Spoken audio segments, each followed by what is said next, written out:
moniker that many claim, but this city lives thanks to the Alabama Crimson Tide. This isn't your run-of-the-mill matchup. You get a couple of powerhouses, both ranked in the top 10, and statements can be made in this one. As we'll see the #1 team in the country, the Georgia Bulldogs, taking on the 6th-ranked team in the land, the Alabama Crimson Tide. For EA Sports College Football, I'm Reese Davis, joined here in the booth by David Pollack and Jesse Palmer. And guys, let's get this thing started.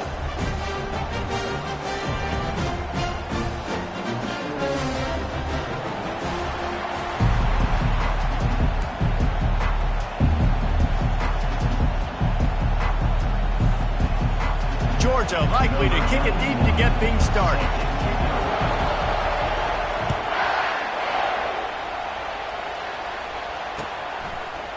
Coming out with it, it's Bernard. He's brought down at the 16. Would have been much better off to take the touchback.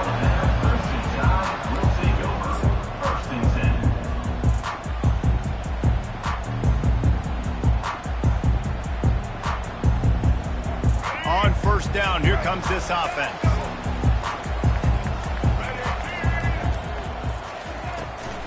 The give to the back. He's knocked down in the backfield. He'll lose a couple. That linebacker saw the express lane right to the ball carrier.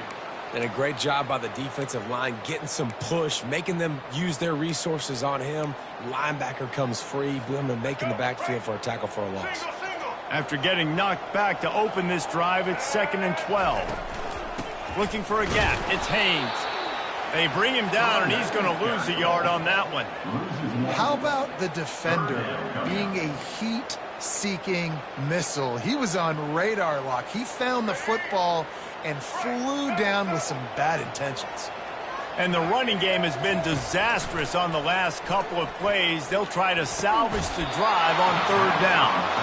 Well, they try to throw for it there on 3rd down on the opening drive of the game. They don't get it, but let's punt the ball away. Let's trust our defense. And, guys, let's also trust this home field advantage and the crowd to get loud and make it real difficult on our opponent.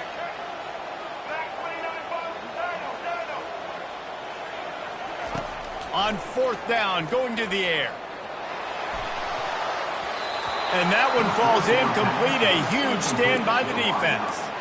Tell you what, coaches catch heat a lot nowadays, especially on social media. I expect him to catch a lot of heat. 4th down, long yardage situation on your own territory, and you want to go for it, and you fail, and you're surprised. You definitely shouldn't be surprised. Just don't check your mentions, dog. This crowd trying to make life miserable for this offense. Into the end zone, and it's picked off. And they'll close in on him after a good return on the interception. Not the start this kid was looking for. Very first pass of the day gets picked off. This is a defense that's got a lot of ball hawks on the back end, and he's got to be real careful with his eyes, not telegraph throws like he did right there. He's going to have to settle in. Nudges ahead for 1 out to the 16. Alabama pushing the tempo.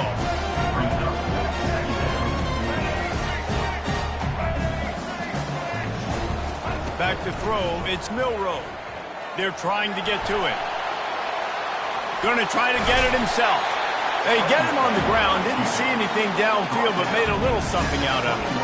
Well, great job there by the defense because they weren't able to get him sacked right away, but you saw the coverage in the back end. Nowhere for the quarterback to throw the football.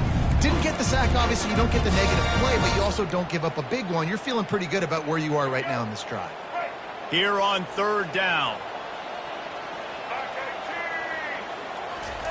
From the gun, wants to pass.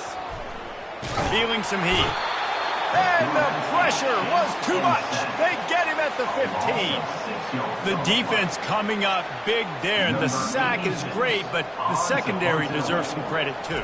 No doubt. When you can cover like that in the secondary and drop back in your zone and only rush a few, and you feel comfortable getting home and they're going to get to the quarterback, that is a great feeling, and it's fun to be a defensive coordinator calling the plays. We're ready to get another look at this Bulldog offense.